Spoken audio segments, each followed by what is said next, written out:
Welcome to the Catholic Journey with Deacon Pat Kearns, where we walk together through the beauty, the struggle, and the truth of the Catholic faith. Not just to understand it, but to live it. Just 7 minutes a day to grow closer to God. Most people don't avoid confession because they don't believe in it. They avoid it because something inside of them is afraid. Afraid of what they'll have to say. Afraid of what they'll have to face. Afraid of being honest. And maybe even more than that, afraid that if they really bring everything forward, they might not be received the way they hoped.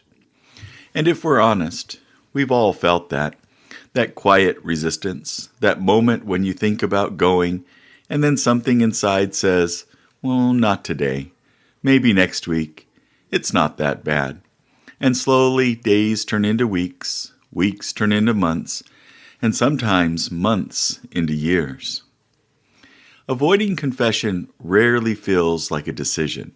It feels like a delay, a quiet drifting. You don't wake up one day and say, I'm done with confession. You just stop going. Life gets busy, other things feel more urgent, and spiritually you begin to settle. You get used to carrying things you were never meant to carry. And over time, that weight starts to feel normal. But just because something feels normal doesn't mean it's healthy. One of the deepest fears we carry is this: what will the priest think of me?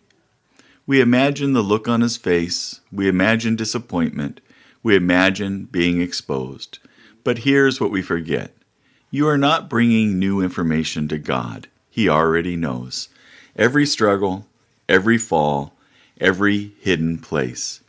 Confession is not about informing God. It's about allowing Him to heal you. And the priest is not there to shame you. He is there to bring Christ to you in that exact moment. And yet, even when we understand that, something deeper can still hold us back. Shame doesn't say you made a mistake. Shame says you are the mistake. And that changes everything. Because when you believe that, you don't run towards God. You hide. You withdraw.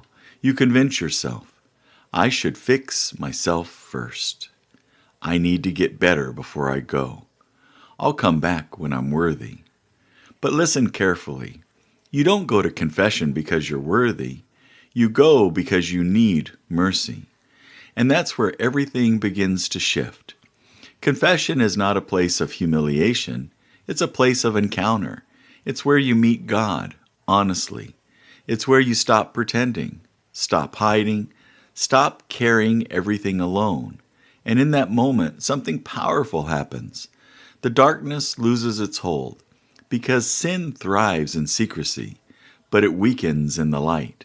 And when you speak it, not to be judged, but to be healed, grace enters in a way it couldn't before.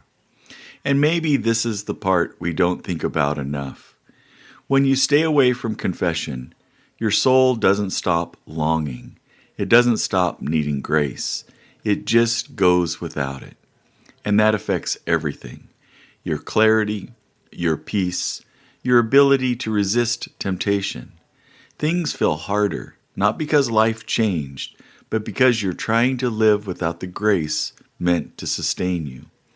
And yet, grace is not gone. It's waiting. The hardest part of confession is not what to say. It's the moment before you go, that decision, that turning point where you say, I'm going back. And once you step into that confessional, something shifts immediately, even before absolution, because you're no longer running, you're returning. What's waiting for you is not disappointment. It's not frustration. It's not a lecture. It's mercy, real, personal, undeserved. The kind of mercy that doesn't just forgive you, but restores you. The kind that lifts the weight you've been carrying. The kind that reminds you you are still loved. So if it's been a while, if you've been putting it off, if something inside of you is saying, I need to go, listen to that. That's not guilt. That's grace calling you back. Don't wait until you feel ready. Don't wait until everything is perfect. Just go. You're not avoiding confession because you don't need it.